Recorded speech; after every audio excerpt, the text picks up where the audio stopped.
మెదిలింగ్ cylinder ఏ class ఉంటుంది, గ్లాసుది ఉంటుంది. 5 లీటర్ల మెదిలింగ్ సిలిండర్లో కొడితే నీకు వస్తుంది.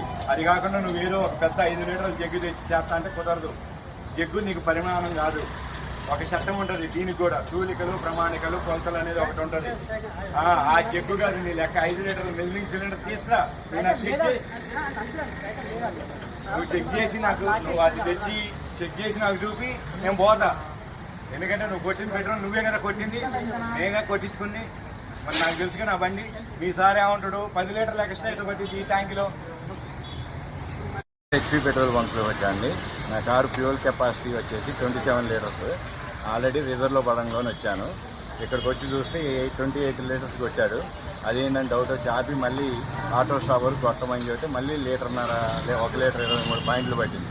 మొత్తం ఈ లెక్కన 29 లీటర్లు 23 పాయింట్లు పట్టింది. ఆల్రెడీ నా దాంట్లో 2-3 లీటర్లు ఉన్నా కానీ 32 లీటర్లు దాటింది. కానీ ఇది కెపాసిటీ 27 లీటర్స్. అదేంటని అడిగితే పోలీస్ స్టేషన్లో కేసు పెట్టుకోండి అని చెబుతున్నారు. వీళ్ళ దగ్గర కొలవడానికి మెదిలింగ్ సిలిండర్ లేదు ఏ క్లాస్ది.